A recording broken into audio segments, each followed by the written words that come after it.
नमस्कार, ये आकाशवाणी शिमला है। अब आप राजकुमारी चंदेल से प्रादेशिक समाचार सुनिए।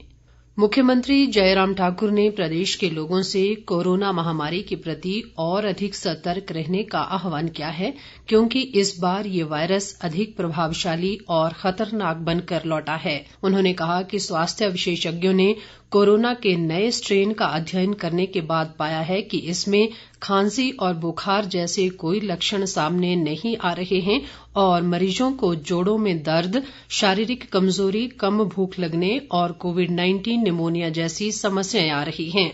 मुख्यमंत्री आज कांगड़ा जिले के डॉ राजेंद्र प्रसाद चिकित्सा महाविद्यालय टांडा में प्रदेश में कोविड महामारी की स्थिति की समीक्षा बैठक की अध्यक्षता कर रहे थे।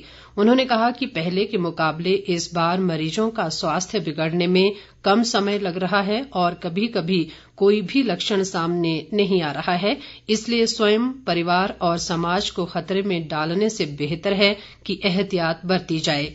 जयराम ठाकुर ने चिकित्सा अधिकारियों और स्थानीय प्रशासन को उन लोगों पर कड़ी निगरानी रखने को कहा जो होम क्वारंटीन में रखे गए हैं। प्रदेश में कोरोना संक्रमण के मामलों में पिछले कई दिनों से लगातार वृद्धि दर्ज की जा रही है। आज अभी तक प्रदेश में कोरोना के 39 नए मामलों की पुष्टि हुई है। इस दौरान 125 मरीज स्वस्थ भी हुए हैं।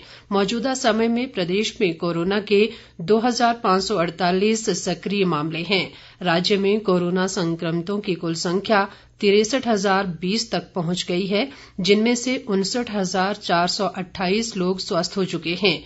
राज्य में कोरोना संक्रमण से अब तक 1,026 लोगों की मृत्यु हो चुकी है। पूर्व मुख्यमंत्री प्रेम कुमार धूमल ने प्रदेश की जनता से कोरोना वैक्सीनेशन अभियान को सफल बनाने का आह्वान किया है।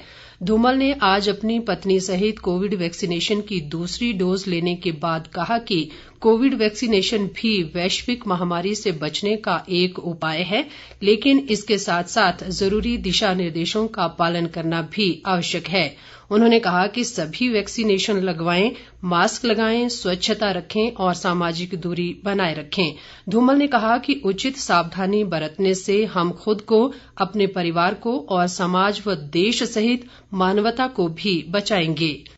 भारतीय किसान संघ की राज्य इकाई ने मुख्यमंत्री जयराम ठाकुर और केंद्रीय कृषि मंत्री नरेंद्र सिंह तोमर से हिमाचल को सूखाग्रस्त राज्य घोषित करने की मांग की है, ताकि रबी की फसलों को हुए नुकसान से किसानों को राहत मिल सके। संघ ने जिलाधीशों और तहसीलदारों को ज्ञापन सौंपे। शिमला में संघ के जिलाध्यक्ष केदार सिंह ने उपायुक्त को ज्ञापन सौंपने के बाद कहा कि इस वर्ष सामान्य से करीब 60% कम वर्षा हुई, जिससे प्रदेश में सूखे की स्थिति बन चुकी है। प्रदेश सरकार के विभिन्न श्रेणियों के पात्र अधिकारियों व कर्मचारियों के लिए विभागीय परीक्षाएं 17 से 25 मई तक आयोजित की जाएंगी।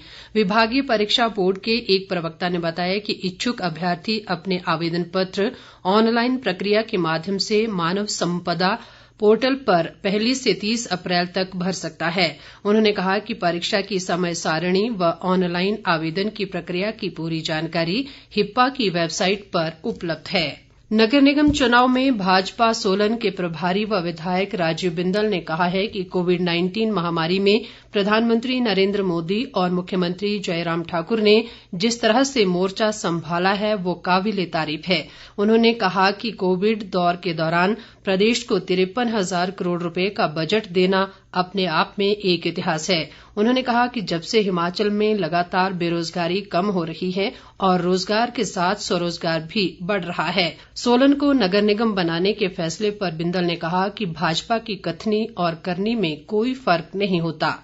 इसके साथ ही ये समाचार बुलेटिन समाप्त हुआ। नमस्कार।